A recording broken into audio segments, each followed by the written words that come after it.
really love to play around with the new, how to say, front camera, because it's really, I think it looks very nice compared to the previous front cameras that were provided by iPhones. And like this you can also do some really nice vlogging and such, but I'm not sure yet whether this is a very good replacement for the DJI Pocket. For example, I think currently that the iPhone is rather more like a complement, because yeah, you still need it for doing stuff instead of filming, like for example, I don't know whether it's to pay or showing the ticket and such, or looking on a map. And if you're like obstructed by filming, then this is not good. Also, I'm quite impressed by the dynamic range. I mean, currently I'm not seeing a lot just on the screen of the phone, but this is a very, very harsh environment with lots of shadows and lots of sun. But to me it looks quite, how to say, like balanced and such.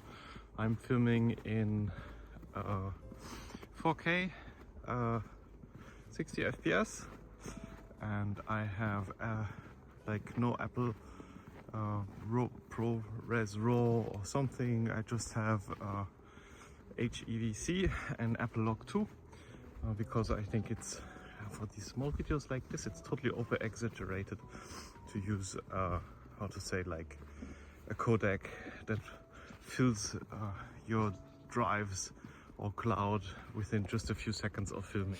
So for now I like gave up with the filters altogether, for now at least. Let's see what I will do when I have like a proper MagSafe case for the iPhone.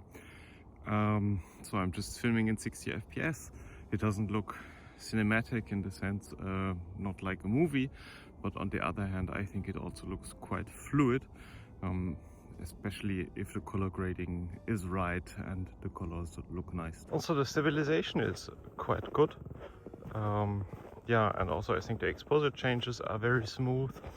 So I think sad to say that the iPhone 17 Pro is much better video camera, at least, or camera for making videos, than currently what is available as how to say, not professional cinema cameras. I mean, you have to be very expensive, or you have to get very expensive cameras to get something better.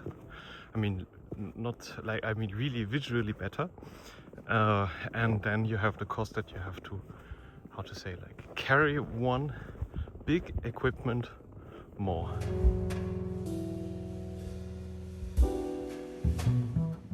What I'm most curious about is, as you maybe saw in my other videos, I really love telephoto lenses, and this one has a 4x100mm equivalent lens that can be digitally elevated to 200mm. So this is 100mm and this is 200mm.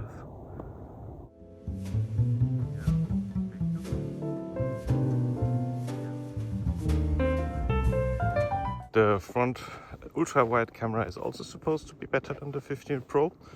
I mean, now there's lots of light, so of course the quality will always be quite high, but I'm curious to see what it can do. So also I have a quite convenient, how to say, workflow, how to process my videos.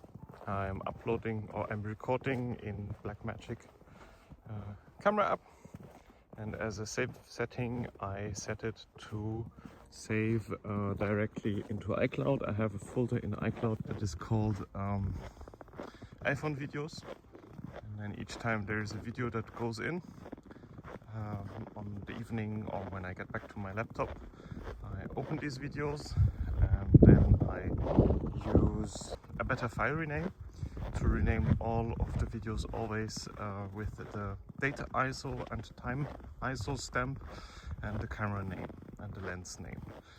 And then I have lots of videos that I have like the perfect name according to when they have been shot, and then I can just import them into my Eagle Cool digital asset management.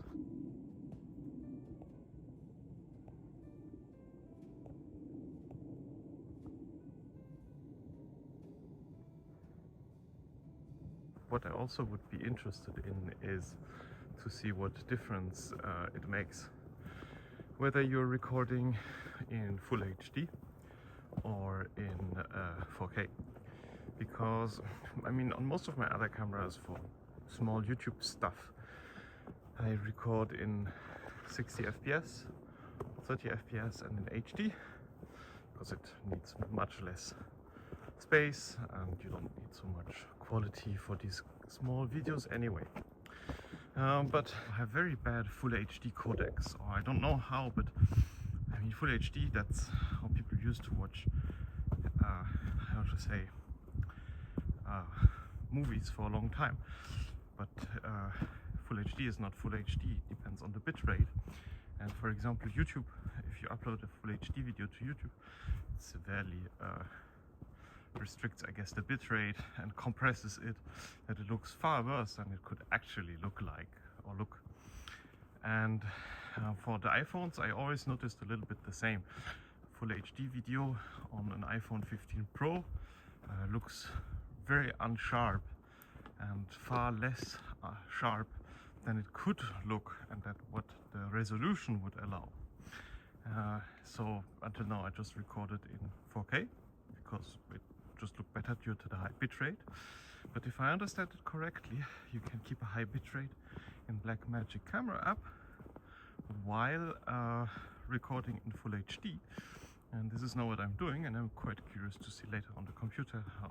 And again, I'm very impressed how the dynamic range looks like this straight off the camera with automatic exposure and such. This is, I think, at 25 ISO if I read it correctly. And nevertheless, there is almost nothing that is really overblown. I mean, a little bit because it's of course white and snow, but it looks quite good, honestly.